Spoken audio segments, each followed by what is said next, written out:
Okay. Thank you everyone for tuning in to my podcast, I Choose Me. You're here with Dr. Wilkins, and I'm meeting here with Miss Keesha Borden, author of Shining Your Light. And I just want to introduce her so she can tell you a little bit about herself. And I'll be asking her some questions today about her business and how she got to where she is and the trailblazer that she is. Just some information for us women who are starting out with our own businesses. We want to see how Miss Keesha can help us. Go ahead, Keesha, tell us a little bit about yourself. Hello, everyone. So my name is Keesha. I'm originally from Baltimore, Maryland. I reside in Virginia. And I started my beauty business back in 2014. So I come from the mental health field. And I always was the girl in the dorms, always doing little beauty things on the side. But I was also the first person in my immediate household to go off to college. So it was very important to my parents to go to school, get a good job, and that was life. But in actuality, I was the one always selling something. I was the top Girl Scout, cookie seller. I sold candy in middle school. So I always had that entrepreneurial bug. So one day I was just super, super burnt out, and I'm like, this can't be life. Like, I don't think I can do this for like the next 40 years. Like, I don't think I can. So I saved up some money, and I was like, you know what? I'm going to step out on faith. I'm going to open up a hair salon. So I always was into hair. I started selling hair extensions online. That was doing really well. And so started to build the business. I always have this saying where I like to prepare my roof when it's sunny outside, meaning I wasn't the type, like, I'm just going to step out on faith. And, yes, I do believe in that, but that wasn't for me. So one of the things, like I said, I was saving up my money, and the time came, August of 2014, my grand opening. It was super, super grand. And I didn't tell any of my coworkers because my plan was to still work my job. And, after I get off at 4 p.m. to go to the hair salon and, work that in the evening. So, life doesn't always work out the way that you want it to. And unfortunately, my coworkers did find out, and they made attention to management. Management pulled me to the side in September of 2014. And they said, you know what, we're super happy for you. Congratulations on opening up your business, but we don't think we want to start the new school year with you.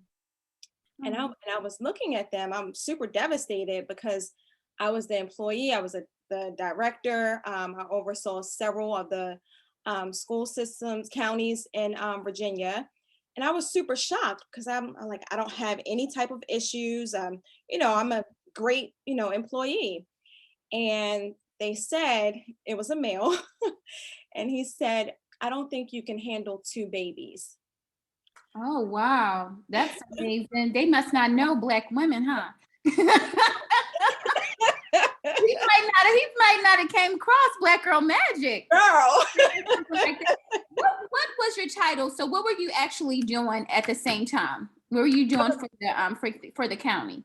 So I was a regional director. So I oversaw, it was a day treatment company. So I oversaw the counselors. I oversaw 4 school systems as far as employing the counselors into those schools, going out to the counties, ensuring that everything was going right, ensuring that the kids had what they needed as far as treatment plans. So that was my title. So I worked in the main office, but I still had to travel to the different counties and just make sure things were in place. So I was the regional director for the company.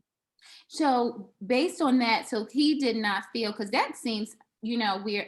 The people let him know that you had a second job, and him knowing that you had a second job made him feel like you were incapable of carrying on both tasks at the same time. Is that what you're saying? He said. So basically he said, I don't feel like, you can take care of 2 babies. I don't feel like you just birthed this newborn.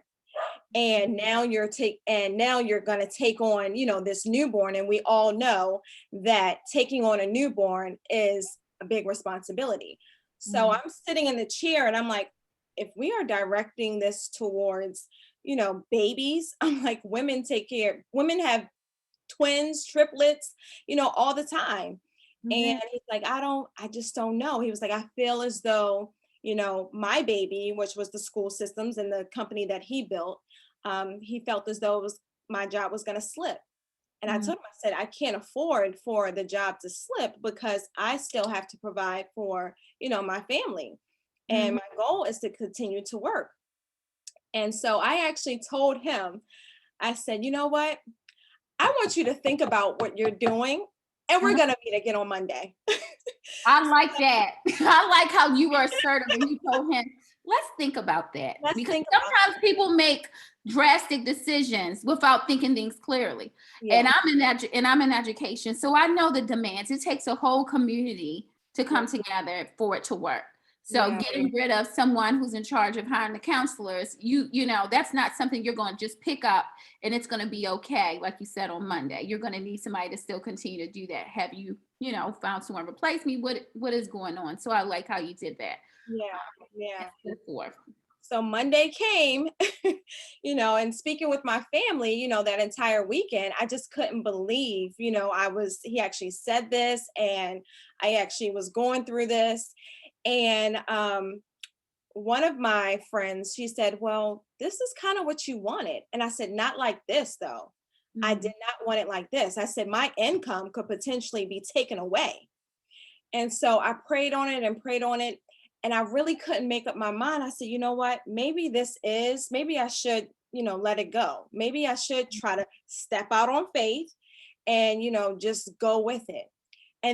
But really walking into the office, I was kind of 50-50. So it was kind of like, well, let me just go off of what he says. So I walked into the office and I just knew that he was going to say, you know what? I thought about it. And yeah, you know what? We do need you. Mhm. No, he did not say that. He said, yeah, so I made up my mind and we're going to let you go. Oh, And he said, I believe in you. He said, and I believe that he was like, maybe you need a push out of the nest. And this is me pushing you out of the nest. He said, I believe that you're going to, grow your company and you're going to be great. And instantly I started crying because even though I was 50-50, it wasn't what I wanted to hear. right. So, yeah, so they let me go. And I just remember one thing he did say. He said, I'm going to write it up to where you can receive unemployment. Okay. And so I was like, well, thank you. Mhm. But, and I was grateful for that. But I'm like, this is going to be hard. How did you $300. receive that? Like, how did you receive that? After you went home, did you begin to look at it differently, like as if it was a blessing and No. not as if so you were looking at it like, okay, this is devastating. Okay. Yeah, I was. And it was to the point where I'm like, this is illegal. Maybe I should, take it up with, whomever deals with this type of, stuff. And I'm like, this just is illegal. You just can't let somebody go. Like, I Right. have nothing, on my record. And Mhm. so, that's what I went through for the first week. And I just kind of stayed in bed. I was extremely depressed. Mhm. And that second week, it was I was listening to Les Brown, Mhm. and it was he was speaking about just getting up and just, just building your business. Mhm. And so that actually, I remember that Monday, and I actually have a picture where I did a selfie and my face was under the covers. And I said, you know what, Keisha, okay, wow, you slept in at 9 a.m. Mhm. But if you want to be a real entrepreneur, and if you want to make it to 6, 7 figures, you got to get up at 6. You got to act like this is still, your job. You don't have time to be sleeping in until 9 o'clock, 10 o'clock. You're like, it's time for you to, get out and, find staff and do all of that. And my boyfriend, he said, you know what, Key? It's sink or swim. Mhm. And you're the type of person, I never believe that you're ever going to sink if you're on a boat. You're Mhm. always going to swim. Even Mhm. if you don't know how to swim, you are going to swim. And I said, you know what? I am that type of person. I am. I said, I'm from Baltimore, and it's just something that I feel like in my spirit, Baltimore people have. And I said, you know what? I wasn't put on this earth, to fail. I wasn't. And so that day on, it was nothing but a grind. Nothing but a Yeah, grind. that's beautiful. Wow. Yeah. So I know a lot of people would want to know, because this is a business, as far as the first thing you started with the hair care line and the extensions, you were selling those or whatever. A lot of people, even my brother has went into that, my sister and brother and everything. And some people's work and some people's don't. Some people have the magic touch and some people don't. And some people go into, just like I went into my business in the book I Choose Me, I talked about, and I didn't know certain things. Like, I thought I knew what I was doing. You had this idea that starting a business is easy and you see people do it and you're like, okay, I'm going to start a business. And you don't think about how long it takes to establish revenue. Now, when you were starting, you said that you had some money saved. How much money did you actually put in your business, or did you start off with? $10,000. Okay, so you put 10,000 in it. And when you were let go from your job, how long had your beauty business, how long had it been open? 3 weeks.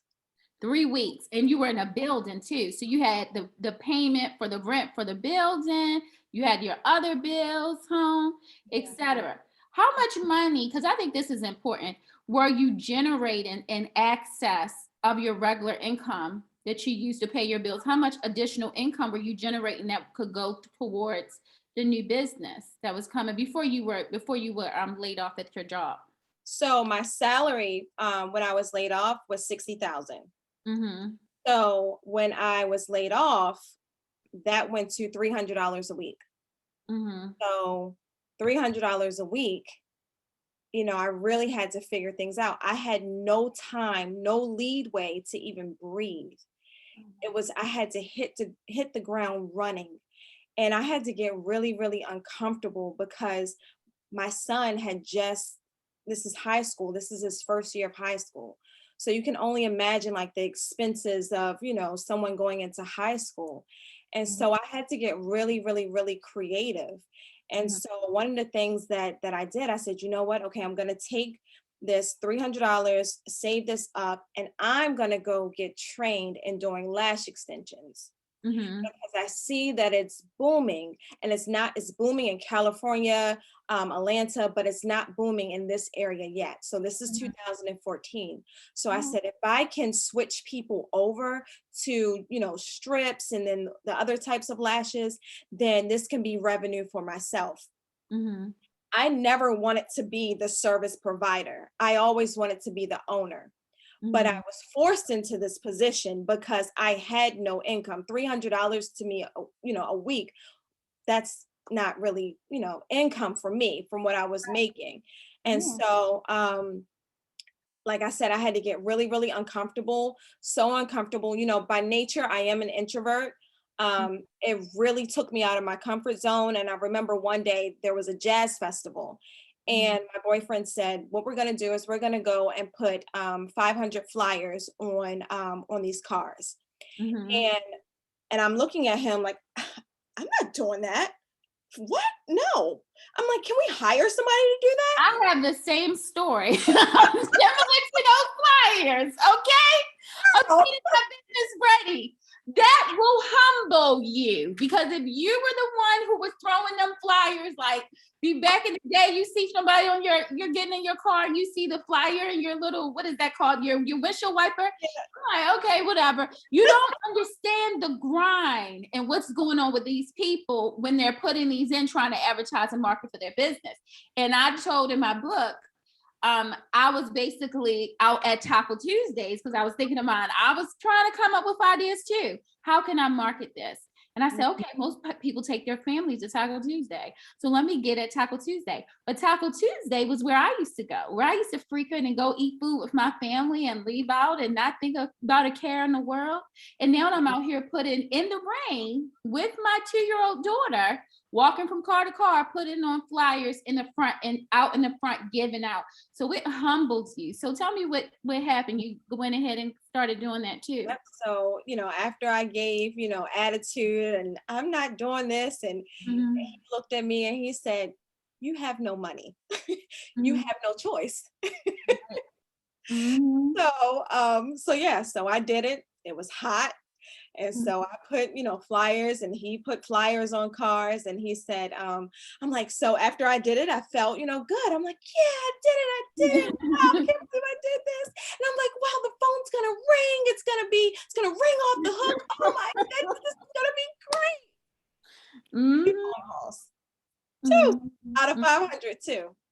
mhm, So those two, they came in, we provided services. One of the things that one of the women that came in, she was actually she worked for the city. She worked for the city, and she started to refer her friends. But her daughter was a hairstylist that was looking for a home. mm, So that kind of started the process. That was my first employee. And then I've really had to, luckily, I have a very supportive boyfriend, and he said, you know what? I'm going to take care of everything for the next, couple of months.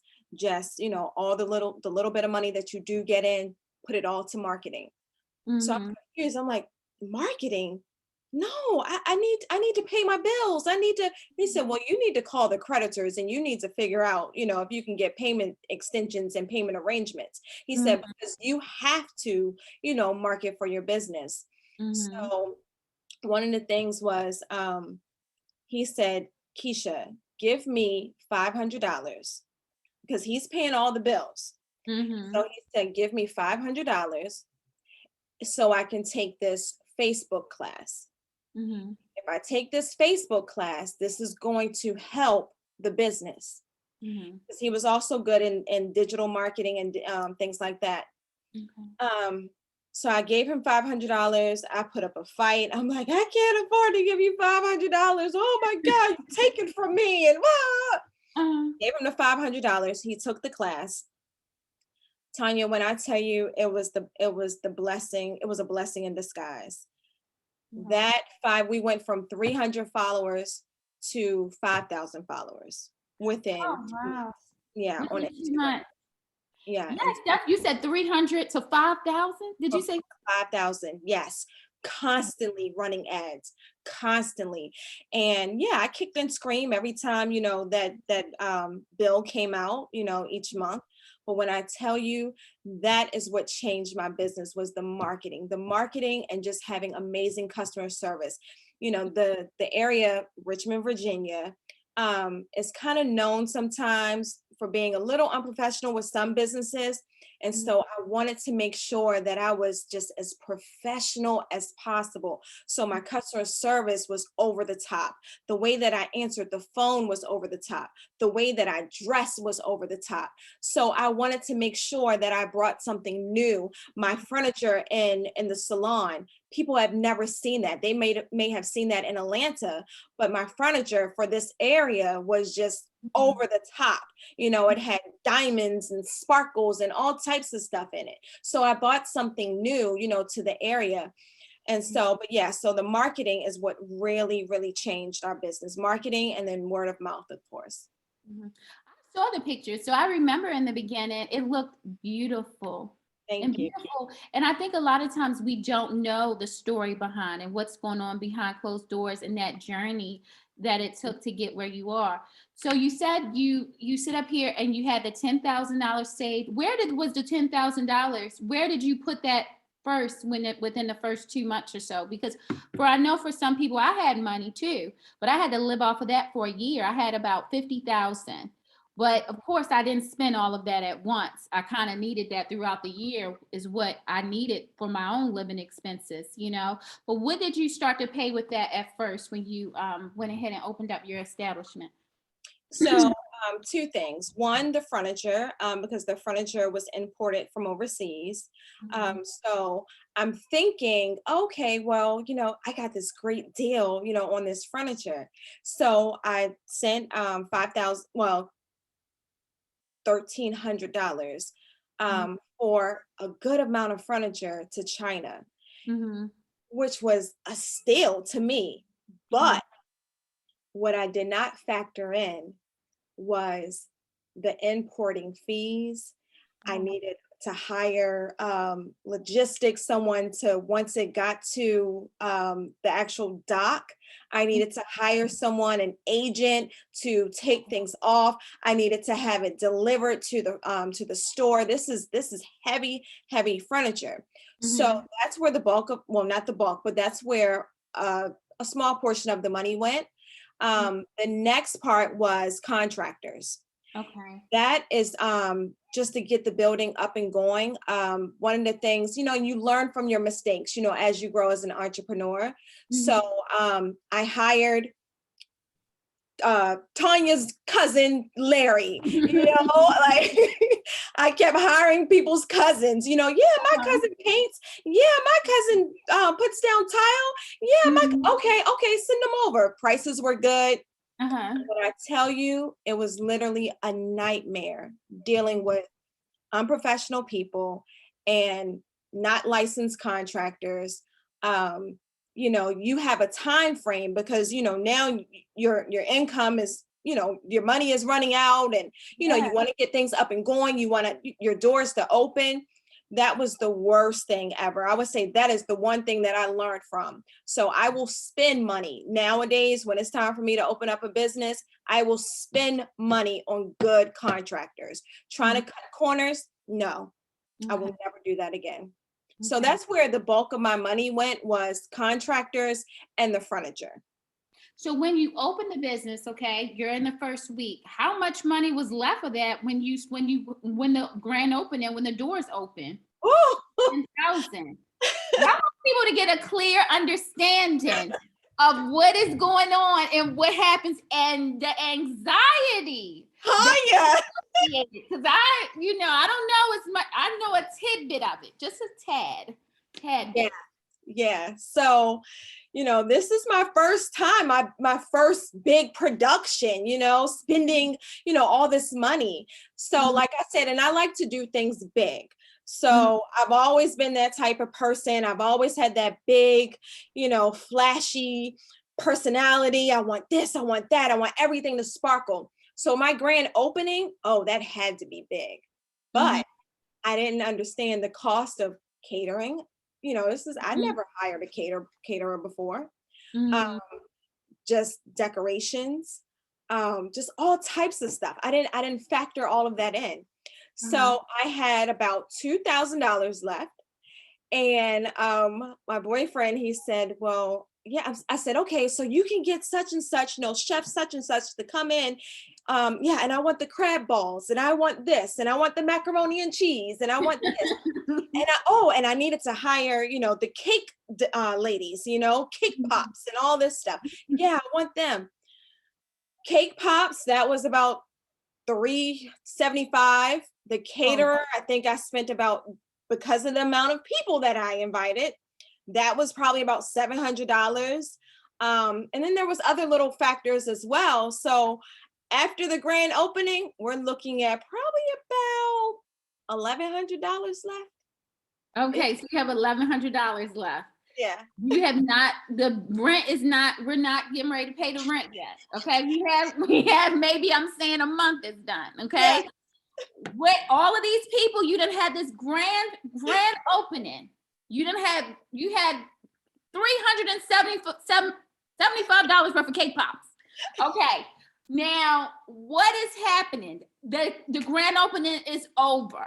What did the next 3 weeks of that month look like? What, Grind, like, grind. That's right. when the flyer started. That's when I had to get uncomfortable. That's Mhm. when I had to, put the shy girl to the side. That's when I had to, boss up. you Mhm. know, because I thought that I was going to be able to hire staff and just sit behind the counter and just, hello, thank you for calling. Da, da, da. Oh, yes, I can put you with her. And da, da, da, da. That's what I thought I was going to do. Me too. I thought the same thing. I thought exactly the same thing. I gave myself like 6 months. Then Yeah. I'm budgeting this money in my head. I'm like, okay, and then I'll be making this by this amount, and this will be good. How long did it take you to actually start to generate revenue after you opened up for yourself for the business? Truthfully, I would say, let's say we opened up in September. I Hmm. would say the end of November, December, November. holiday season. Yeah. That's not too bad. So it's like, so when in the next month or two, was it enough? Was the revenue enough to at least cover the basic expenses of the rent? No. No, no. The thing about it is that I want people to get a realistic image. We are you're coming in here and you said too, I know you, so you were a single mother. You Mhm. know, you had just lost your job or whatever. Someone told you that, you know, that they assumed without knowing who Keisha is, that you could only handle one task. Mhm. So in their eyes, they were making it easy on you, but they were taking the meat of your income away, you Yeah, know? yeah. And you go ahead and you start this business as a female entrepreneur. And I think a lot of us other female entrepreneurs are people who are just interested in it. They need a realistic image of what it is for preparation, how to prepare, that Yeah. it's not something that you can do overnight, that it's something that you might need your other job, you might need your residual income, you might need to keep it a secret for a second because you might have to worry about what other people might say or do, or how your boss might perceive you doing a second job or something else. You know Yeah, what I mean? right. What do you think you would have done differently if if now, okay, now you're successful, and you could remember that first year? What would you have done differently, and what would you have told yourself if you could give yourself any advice back then? I would say, truthfully, I would probably get a part-time job Hmm. just to be able to, sustain. I would definitely get a part-time job. If I would have had to work a night shift, that's what I would have done differently because I believe in my dreams. So, Hmm. so yeah, I definitely, would want to build my dreams during the day, but to make sure I had income, especially being, a single mom, not did not have child support. Hmm. Um, so yeah, I definitely would have got a part-time job. How does Um, it affect your mommy abilities? Like what you were doing with your son, and how was he reacting, and how are yeah. you juggling all of that? Yeah. So he was a little bit more mature going into the ninth grade. But when he reached the ninth grade, to be very honest, the ninth grade, his whole high school career was probably the hardest time as a mother for me. Just all of the things that he went through. So in ninth grade, he went through a very traumatic, the third week of school, um, he was oh, Okay. Take um, it. some of the kids decided to jump him for no reason. They were Oh, playing some sort of game. If you were tapped on the shoulder, then you immediately had to go to the bathroom and fight. He oh, did not want to do that, and in football practice, he was jumped, which oh, caused him to get a concussion. Um, So this is the third week of me trying to build the business, oh, Lord. third week of the third week of high school, him going through this. Mm, So once we got through that, one of the things that I told him, I said, Tori, this is gonna be, the next few years is gonna be rough. And I was mm, like, I really don't want to go back to school because I always told, not school, really don't want to go back to a 9 to 5. And I mm, always told myself, I said, you know what? One of my goals, I said, I want to leave my 9 to 5 when my son reaches 7th grade. Well, I missed that goal, and I was fine. Sometimes we miss goals, but we reset them. And so one of my, goals as an entrepreneur was to leave my 9 to 5 once my son got to high school, because I knew that I really had to put my arms, around my son, throughout high school, because I remember high school was a little hard for me. So, and just all of the things that these kids have to go through now, in high school. And so I definitely wanted to make sure that I was a stay-at-home mom, for his high school years. So I told him, I said, Tori, one of the things that, mom is going to have to do right now is I'm going to have to sacrifice a lot. I said, so, sometimes I may not be able to make it to a game. Sometimes we may not be able to go see grandma every month, but just please trust me and believe in me that I'm doing this for the betterment of you, for our family, for us to be able to travel, for us to be able to have financial freedom. Just please believe in me. And he said, Mom, I believe in you. I believe in you. I said, okay. So sacrificing, we had to sacrifice, and I had to have that conversation with him, and I had to explain to him what sacrificing looks like.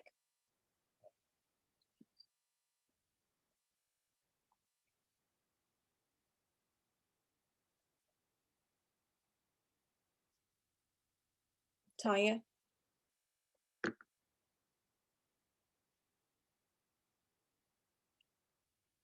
I think we were having a little bit of a Wi-Fi issue. Okay, go ahead, Keisha. Let's make sure. Yes, we're still recording. So go ahead, please. Finish telling me about what happened. So you said your son, you were telling us for the betterment of him to be patient. Yeah. So basically, I told him, I explained to him what sacrificing looks like. I told him, I may not be able to go to every game, but I will make sure you have representation at that game, as far as a family member. I may not be able to, go to take you to Chick-fil-A every week, so we are gonna have to cut out a lot of stuff. We ate out a lot as a family, so one of the things that, I told him, I said, Mom's gonna have to cook more. So, we'll be cooking at home, you won't have the fine dining anymore. So, It's so all, I think if you are, and this is not for everyone, because every Black family does not look alike, okay? Every person in Baltimore is not the same. But I think college, if you are, going to HBCU, especially because what they're over there eating at the state and them bigger schools is not the same thing you're eating at HBCU. yeah. But the thing about it is that's where you learn. If you didn't learn as a child, you will learn in your first couple of years in college about what sacrifice is. You know what I mean? When you're over there starving and carrying the food and clothes, you learn sacrifice. Yes, definitely. So he understood it, and he said, you know what, Mom, I believe in you. I believe in the business, and whatever it takes. I said, okay. So can you imagine this? Somebody told this woman right here that she couldn't handle 2 babies. Now she's dealing with not having a job, unemployed, but having her business, starting a business, starting out with not having any backup income. Her son also trying to handle being a mother, a single mother, and juggling that responsibility along with everything else. This is very similar to what was going on with me. In my book, I Choose Me, I talk about what happened after I left my ex-husband. And it was a situation where everything was coming at me. You know what I mean? It's like when it gets bad, it was like, let's get some more bad. Let's throw everything at her. Like you're being stoned almost. Right. And another part of me was realizing, because I had put so much in faith in God with getting me out of that relationship, that I knew if all of this bad stuff was happening, I was going to get a serious blessing in Rainbow. Like I just knew that this is happening for a reason, and I'm going to get blessed double time. I had left with no employment. I had left with already, my father had died. And I talk about that in my book. I had A cousin of mine had died within that month, a lady who I took care of. I saw, so my support, those were my emotional support system. So I had nobody to rely on but God and faith. And then I had a situation with, I had no family there. I was in North Carolina. And then I had, my ex-husband took my car. So he came in the middle, like took my car. So I had a 2-year-old, no family, no transportation. And I did teach for a year. So I taught for a year before I started my business. But I got to the point where I had to get on social services too. So I was literally having been in a relationship with someone where I just had, I could spend as much as I want on anything. I was here with my child living on get food stamps, getting assistance and so forth to help run my business and sacrifice and struggle. And, you know, and my kids, my sons, when I finally was able to get them to come to be there with me too, and I was able to see them and we had worked everything out in court, they're watching their mother go from we're fine dining as well to putting up flyers in the middle of the street and hoping they don't get taken down the next day on windy and unsafe roads. Yeah. So, you know, it's the reason why I wanted to interview women, you know, and I wanted to focus, I do focus a lot on Black women, is because this is not normal. People don't understand it's not normal. Yeah. You know, Superman can't even do this. Let me tell you. They can't, because you're juggling being a mother, the emotions that come with your children, and you're juggling, you're out here on the world on your own. When the world tells us women, oh, you can't do all of this stuff on your own. You're incapable of doing this because you're a woman. And we have been proving it since the beginning of man that we can. And we're much more than what you think we are. Okay. I'm so amazed. We had such a great time in Cabo. Yes, we did. This is my picture right there. I keep it on my desk. I saw that. I was like, oh, look at that. That's so nice. But I saw that when Janora called me and she told me who was coming, I felt safe.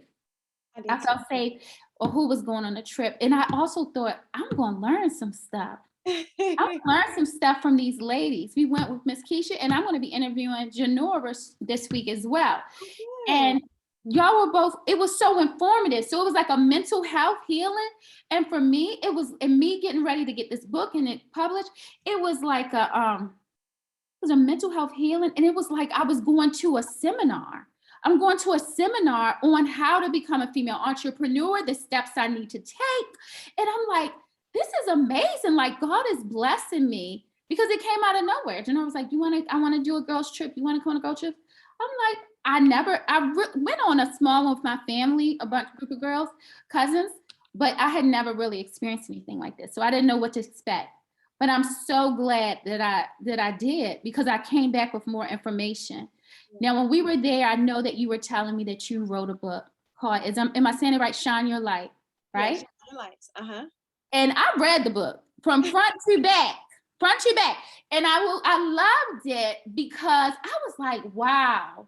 I loved how you were vulnerable in the book and transparent, because we talked about it. I said, girl, I'm so scared.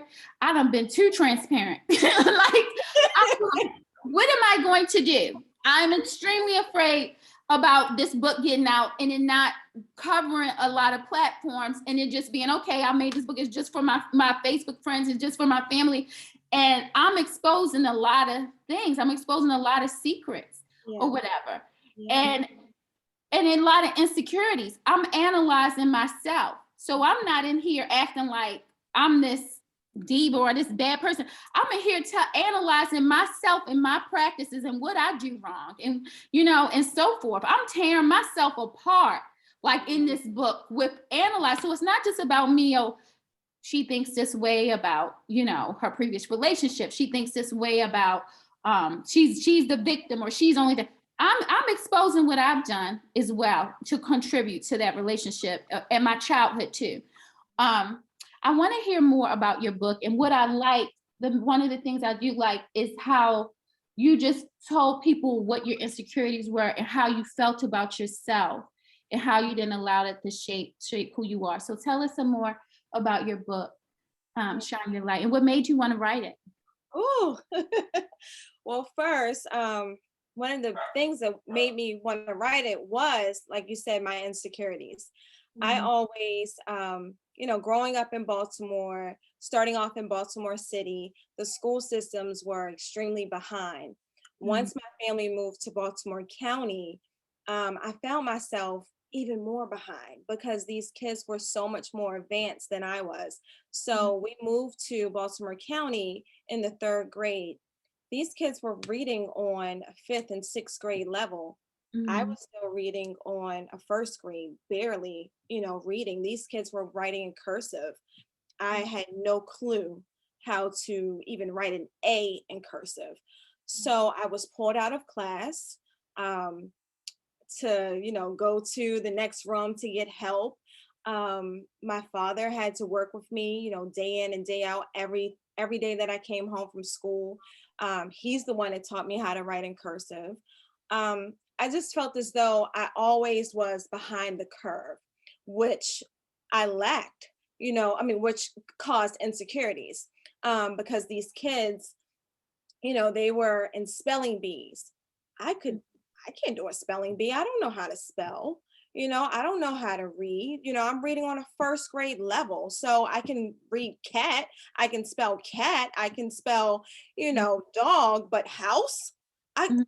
could barely spell house, Yeah. so that was really hard. That was one of my big insecurities, and I just had to work extremely hard, extremely hard. Again, sacrificing, and I'm so grateful for my parents and my dad. One of the things that he said, you know what, you may not be able to go outside and play, as soon as you get home from school, but you'll come in here, do your homework, and then work on what you need to get caught up on. And I promise you, you will feel so much better. And that's all I wanted. All I wanted was to feel better. All I wanted was to not get pulled out of the classroom, Mhm. because to me, that was an embarrassment.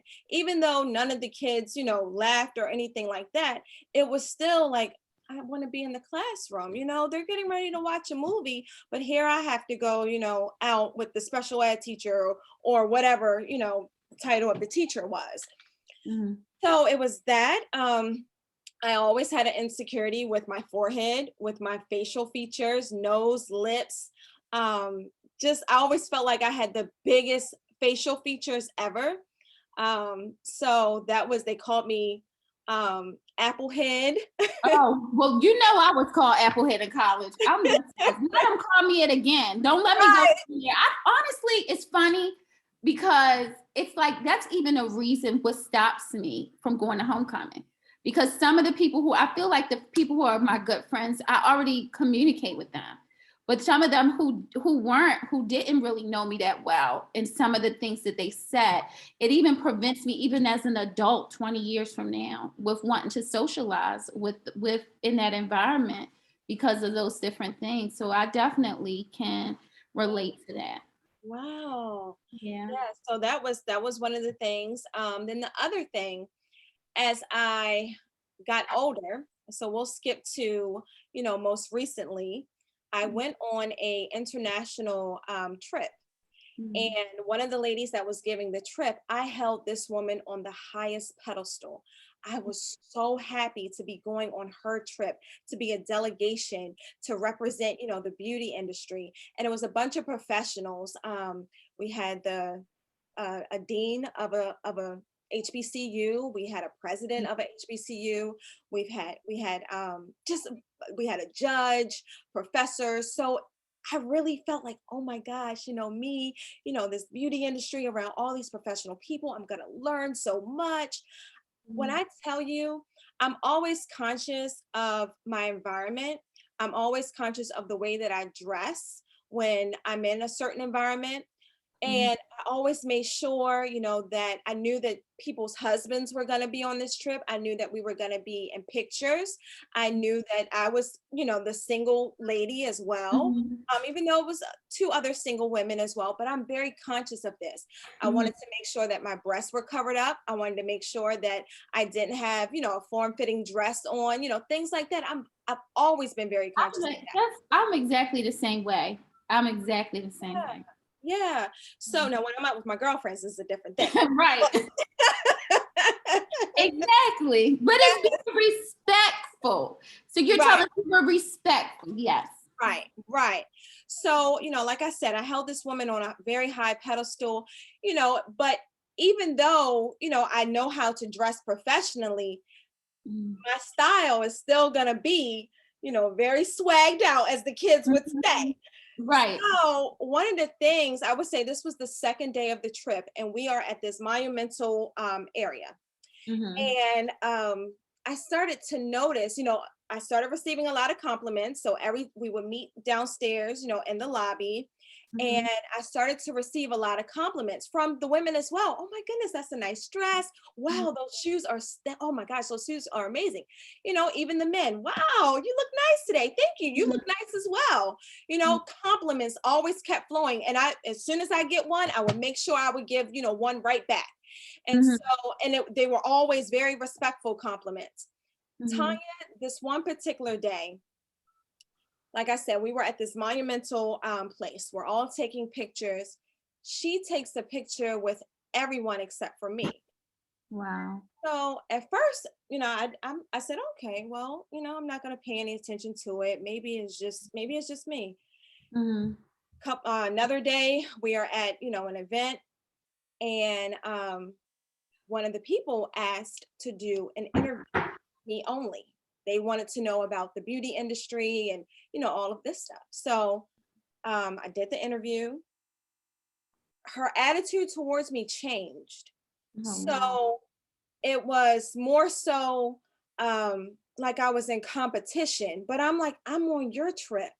Right. And so for me, I'm like, no, it's just all in my head. This is not what's happening. You don't want to believe things like that. That's how I am. I was like, no. And then you're also dealing with your own insecurities yourself. Yes. So some things that this is for me personally, that when people think like that, sometimes I don't even think that much of myself. I had to learn that because I was living in a lot of my past that I'm like, what could they have to be jealous about with me? You know what I mean? That's how I view myself. Yeah.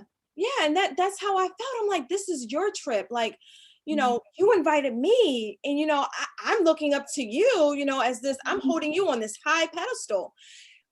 The next day, we had to discuss some views in front of a big politician.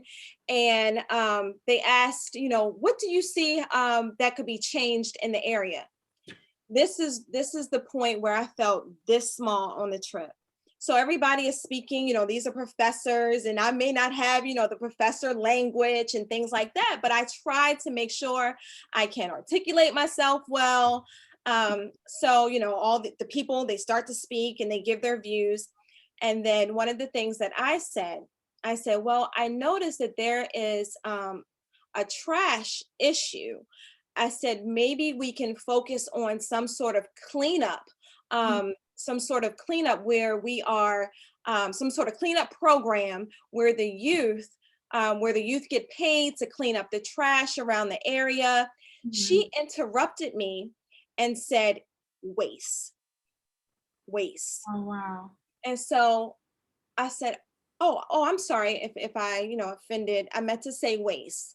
And so when I sat back down, I'm feeling this small, and I'm like, so in my head, I'm like, oh my God, well, I was supposed to say waste instead of trash. Oh my gosh, did I offend these people? Oh my goodness. So that night we get back to the hotel, and I said, did I say something wrong? And I said, I just want to know to, make sure that I'm always correcting myself, things like that. And so she said, yeah, you said trash. And that's all. But I wanted more. Like, tell me what was wrong with me saying trash. And she said, trash is very offensive. And I said, okay. Well, I apologize. And I hope that he did not take offense to, me saying trash. But I think that I cleaned it up very well by, saying, I apologize. I meant waste. And she was like, yeah, you just need to watch the way that you speak. And I said, okay. No, I'm already quiet on the entire trip. I didn't go to the mall with the people. I barely did anything. And then that's when they found out. One of the other delegates was saying, you never come out. You never come out of your room. I'm like, I'm an introvert. I know, sometimes there's certain type of people that make you want to come out your shell. I feel like I'm an introvert, extrovert, like I'm both. But it's certain people who will bring you out that you'll be like, I feel comfortable with these people to go ahead and come out and do social things that are outside of what professional arena that you guys were in, you know, and if you don't feel like that, you're not going to go. You know what I mean? You don't feel comfortable. Yeah. You know? Yeah. So then the last biggest thing was we had to present we had to write a speech. We had to talk about our business and our industry. And the time, I think I was scheduled to go on stage at 12:30 p.m. And the time was creeping. They had started late. Everyone had went on stage that morning, right before we got onto the bus. People were commenting, oh my gosh, you look amazing. Wow, you're going to kill it today. Tanya, one of the girls said to her, you may want to put on a slip because we can see through your dress. Now, remember, I'm holding this lady all the way up to a high pedestal. So I'm thinking like, oh my gosh, you have on this white dress. Why would you come out of your room without a slip? Like your whole dress is see-through. This is what I'm saying in my head. But I'm like, so okay. This was the other lady who was in charge of the woman who invited you on this event. And somebody told her she needed to wear a slip. Right, she needed to wear a slip. Yeah. Another woman that was a little closer to her. And the other thing was she had, and this is not things that I immediately noticed, but she just wasn't as polished as I thought that she was. And so her shoes were missing taps. So when you wear the heel down, and then, you know, sometimes if you don't get a replacement, sometimes it can sound like a horse walking. And so one of the ladies said, do you have an extra pair of shoes? Because we're getting ready to go in front of some big time people. And so I just want to make sure, you know, that you're put together. She didn't have, you know, another pair of shoes to match that particular outfit. But here I am, decked out with my red bottoms, and you know, I'm ready, you know, for the show. And so I felt as though, again, we're downstairs in the lobby, everyone's taking pictures right before it was time for us to leave. She pulls out her camera, she takes pictures, never takes a picture with me. So we get to the event, it's running super late.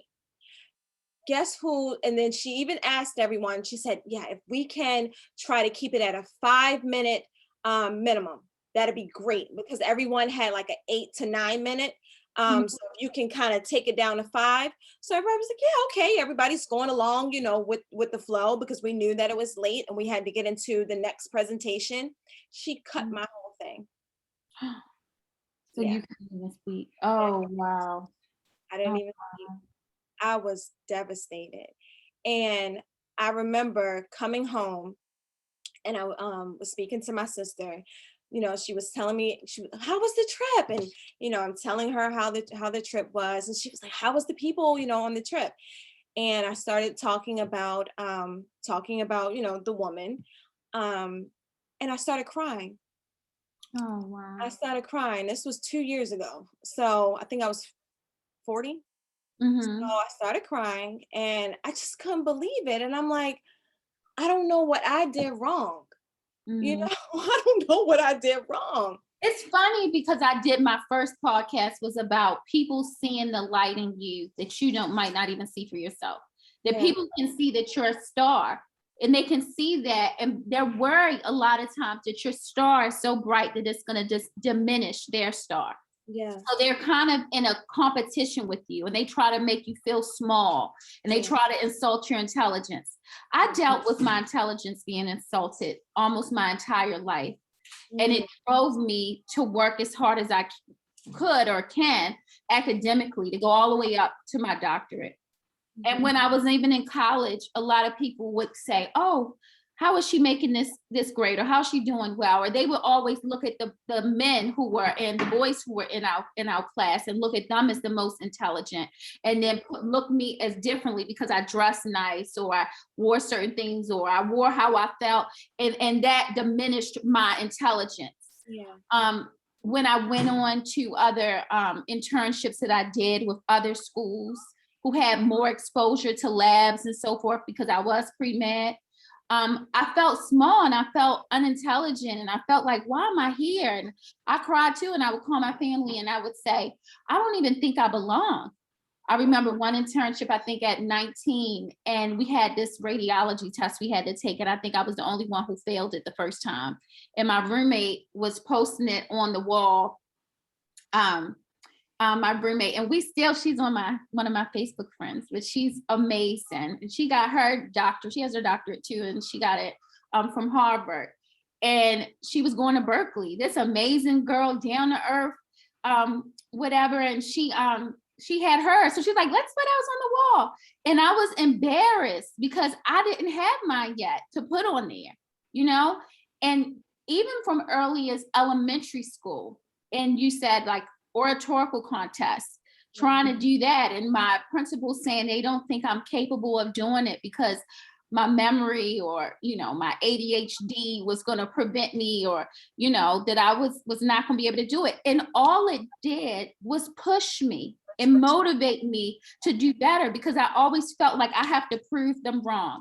Being looked over for positions, etc. I have to prove them wrong. And it ignited like a fire inside of me. Yes. Yes. So what are you doing for those young ladies? You have a fire lit under you. What are you doing? I believe this was your trip you were talking about from Africa from the first time, right? Yes. So you just went to Africa again. And you're working with these young ladies. You're going by yourself, and this was your platform and your platform to shine. So what gifts were you giving to kids? And when I say gifts to the young ladies, these experiences that you've had in your life that made you who you are today. Let me back up really quick. So that was the gift of what came out of me potentially dimming my light for another woman. Mm-hmm. My sister that evening, she sent me an article from by Lisa Nichols, mm-hmm. and it said, "Never dim your light for another woman's insecurities." Mm-hmm. So if you have that big, bold personality and you step into the room and you're that loud, boisterous woman, mm-hmm. but it makes someone else like, oh my gosh, she's so loud. Keep being loud, you know, appropriately. Keep being loud. Mm-hmm. So once I got through that, Tanya, the people loved my personality so much that it brought me back to Africa. Oh, wow. Yes. Wow. Yes. They wanted you individually. Mm-hmm.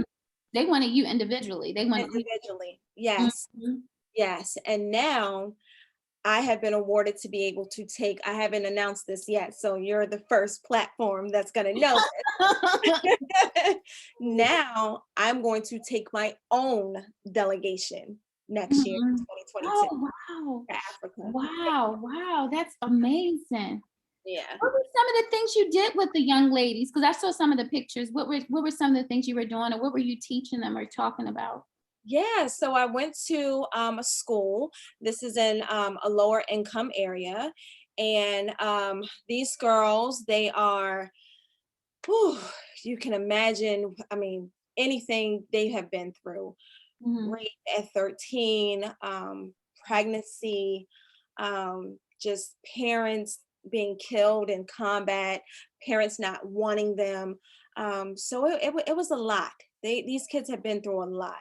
And so I went to speak to them, and the message was, don't let your circumstances define who you are going to be in the future. Okay. So that's what we really spoke about, you know, and I shared a lot of things that I went through as a child and as their age. And when I shared my stories, they couldn't believe it. You know, they're looking at me as, oh, wow, Beyonce. No. Right. Glamorous. They're looking at you like a glamorous woman. Yeah, no. And it hasn't always been like this. No. So, and it's just amazing for them to understand a lot of women around the world go through the same thing, but it's how we overcome it. Yeah. How we can move past it and don't let it define us. Mm-hmm. So that's what the message was. and just self-esteem.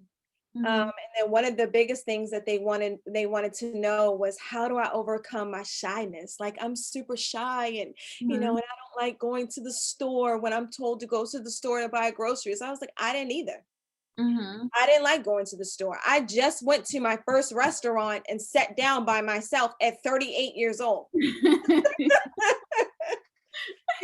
So they asked me, they said, how do you do it? How did you move past your shyness? I said, I knew. So I had them tell me what they wanted to be when they grow up. So one said an actress, one said a makeup artist. I said, do you realize in those professions, you got to be bold. You Yeah. have to be bold. If you want roles as an actress, you have to be bold. If you want clients as a makeup artist, you have to be bold. If somebody said they wanted to be a doctor, guess what? You have to be bold. So I said, you have to push through that shyness. And I said, one of the things that I want you all to do when I come back in December, I want you guys to create an alter ego. So I told them, I said, I have an alter ego. So they said, and I also told them, I said, one of your favorite singers that, from the US that you all look up to, Beyonce. I said, I don't know if you all know this, but Beyonce has an alter ego. And they're like, oh my God. I said, her alter ego is Sasha Fierce. So Beyonce was a very shy person, and she still is shy. But guess what? And Beyonce knew that she wanted to be a star. And in order to be a star, you have to push that shyness to the side. You can't show people that shyness, and you got to step out on that platform and be bold. And so I told them, I said, in December, I want to know everyone's alter ego. So yeah. So you said in December, so you're gonna go back there this December. Did you say December this year? Yeah. So Wow. I just got another offer. There's some sort of awards there, and Tanya, they just asked me to be their keynote speaker. And when I got the call, I'm like, who? A what? Said keynote speaker. I said, well, I know I was just starting my speaking career, and I know that it takes speakers a while to be the keynote speaker. And I said, me? Are you sure? Here I go. I'm doubting myself. Are you sure? They said, yes. Send us over your bio, and send us over, your pick a flight, and everything will be taken care of. I get off the phone and I'm like, wait, God, I don't understand. Like, I didn't understand. And so my family kept saying, this is what you wanted. And it's your time. It's unbelievable, right? Huh? You feel like it's unbelievable, right? Unbelievable. Yeah. So I want you ladies who are listening to just think about what she just said, okay? Think about, let's go back. You said in elementary school, you said you were behind, you were supposed to be in 3rd grade, but you were reading at a 1st grade level, okay? You said that you started to have insecurities about yourself, okay? How you look physically, okay? All those different things. Then you went on, you got a job, was a single mother, you're raising your son, you're dealing with his struggles as a teenager, along with your own, if you lost your job because someone told you that you couldn't handle 2 things. You couldn't handle 2 roles, being in 2 different businesses. You started a business on your own, and by the time you opened it, you were almost out of all your funding. So you had to have faith, and you've been doing this for a couple years now, okay? You, as an entrepreneur, you went on a trip, okay? You got asked, you went on a trip from someone who you admired, and she took you on the trip, and she tried to diminish you. She tried to make you feel small. The things that she focused on, she made you feel uncomfortable about how you spoke. Okay, you felt uncomfortable. You were worried about, okay, am I dressing right? Is everything okay? What is that? Making sure that aligned with where you were, etc. Now you're sitting here telling me you went back to Africa, that you were invited back to Africa. You're telling me these people want you to be the speaker, okay? You're telling me that you once, when you were worried about if you can talk in front of people, if you're pronunciating words correctly, if you're using the right verbiage or whatever, and you're feeling like, oh, I don't know, these people are so amazing or whatever around me. I don't know if I'm good enough to be here. And you're the one that's you're in charge of everything, and you're the speaker for the whole event. Yeah. Can you imagine? Can you see God's glory and God's grace and what He has brought you from and how He doubted you?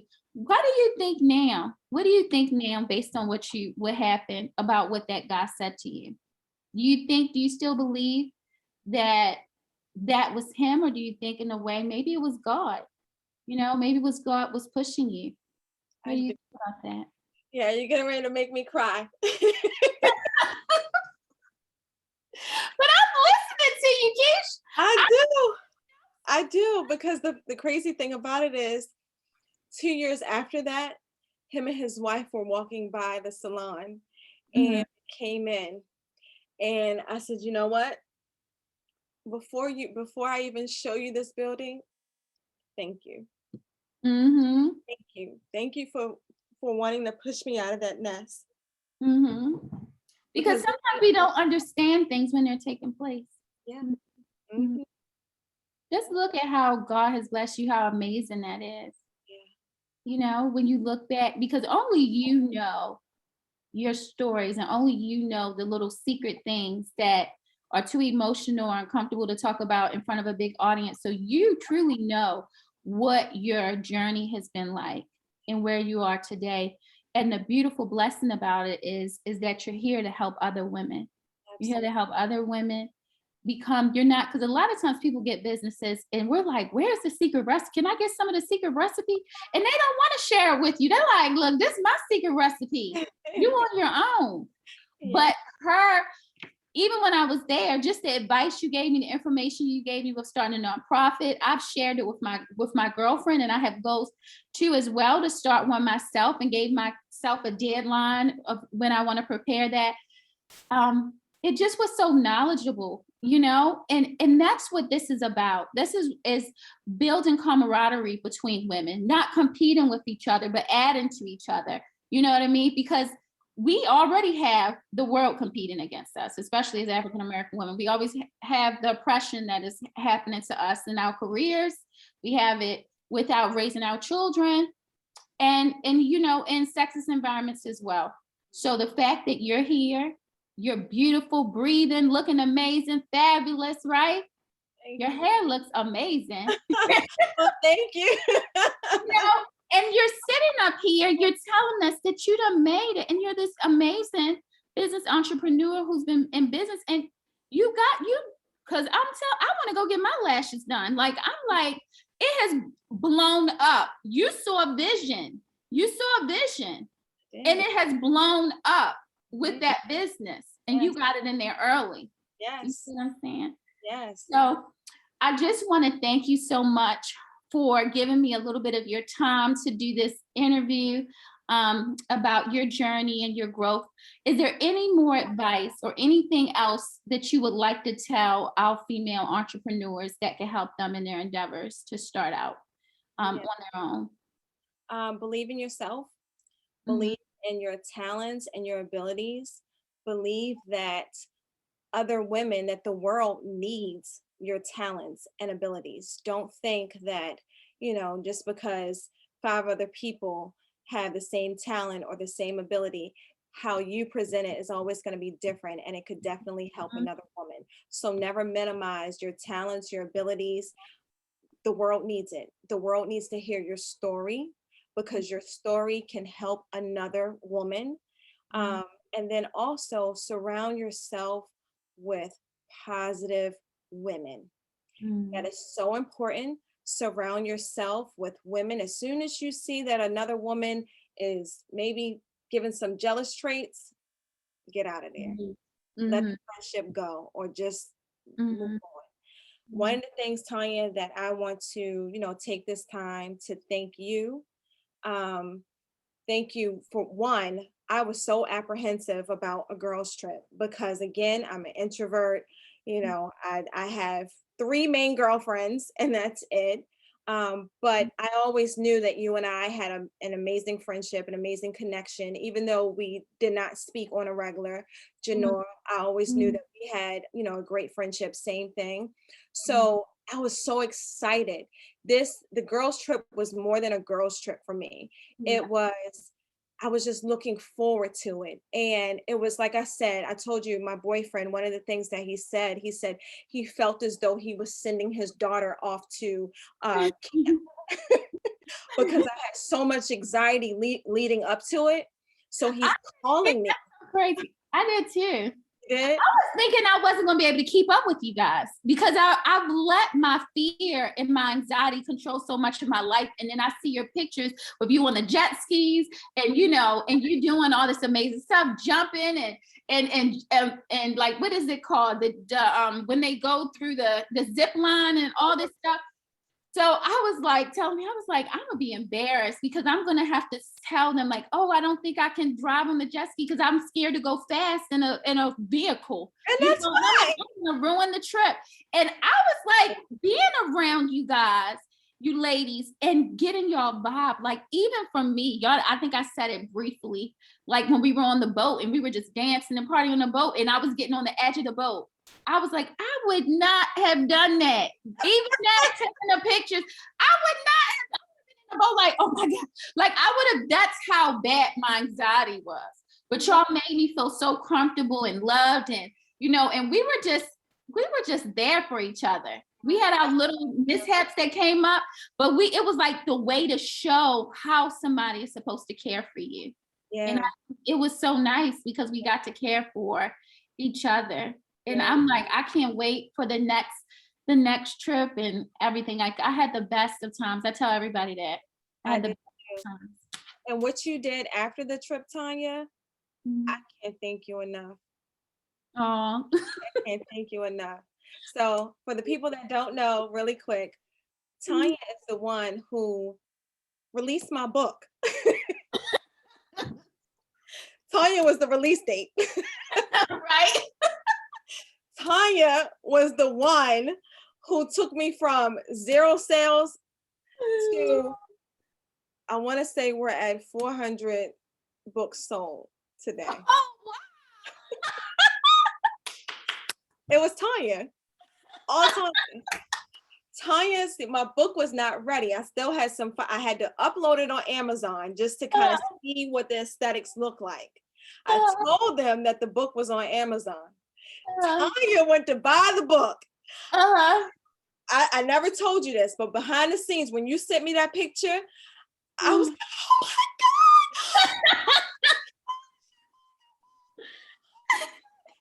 So many mistakes. I still had to send it to the editor. Oh my God. But it forced me again to get out of my comfort zone because who knows when it probably would have been September or October, but before I released the book, to be honest with you. But we bought it. And then one of the things that my family said, don't just take it. It's very organic. Take it. Let her, put it on her social media. And I did. And I listened. When she put it on her social media, and this is the power of support. When women support, woo, this girl right here, this is the power of a woman supporting another woman. And I can't wait to support you. When she put that book on Instagram, my other girlfriend who went on the trip bought it. My other girlfriends, they felt some type of way. Well, how do they know about the book? So I had to go back and explain, well, see how it happened was, so then they didn't want to feel left out because, they want to support. They bought the book and it was a trickle effect and it was a domino effect. And I could not believe it. I couldn't believe it. And so I can't wait to do the same thing for you. I'm just like, it's just like, I love being around positive people anyway. And I always think it's important. I share everybody especially because we're all in the same boat together. You know what I mean? And most of my friends, a lot of them are single moms too. And it's just like, I'm like, it's amazing. You know what? We both wrote a book, but everything is different. Everything is always different. That can't prevent you from being able to support your sister, girlfriend, in their endeavors. Okay. Because that's what the point of is, putting yourself to the side and saying, you want all of us want to be successful. You know what I mean? When you win, I win. You know what I mean? When one person goes in the door, you bring another person in the door. And I love the book. I sit up there and I've shared the affirmations with my students. I did an activity with them. I told them about it. I have the book in my classroom that we use because I'm teaching self-love and conflict resolution in class. I had the kids write affirmations of what they want to manifest in themselves. I talked about you in my classroom. I would love for you to maybe do a Zoom with my class. But I did that so they can see themselves, in that beautiful woman that you are. But it's so exciting. Like I'm glad that happened for you, because that makes me feel really good. It makes me feel really good to get this start. But I definitely, anybody who is writing, anybody who's my girlfriend, my other girlfriend is a designer. I'm sharing her stuff, my sister. And I'm like, girl, we can sell it like paparazzi. Let's sell it. I'm like, let's have some drinks and we just gonna go live and sell it. I give her ideas all the time. She said once she gets her big business going on, be her creative director. Yes. So, but I just wanted to bring face in that platform, to you as well, and to how amazing person you are, and the same for Janor. Just two amazing women that I'm just blessed and glad that I can be in y'all favor and be in y'all glory to experience it. So I appreciate it. Thank you for being an amazing friend. Thank you. But we're going to get ready to close out. Keesha, you stay on because I'm going to stop this recording in a second. But I want to thank everyone for tuning in. Thank you for supporting me. Subscribe to my YouTube page. I'm going to put it through YouTube. Subscribe to Keesha Borden, her book, Shine Your Light. We're going to put a link when I get ready to post this. We're going to put a link next to it so we can put your book next to it. Follow us, support sisters. Amazing. Share your friends' businesses, share your friends' platforms, share what they're doing. Inspire each other, because if we don't love ourselves, nobody else is going to love us. Okay. All right. But I want to thank you for tuning in, and I appreciate everyone. And please choose yourself and pick up I Choose Me and Shine Your Light. Thank you.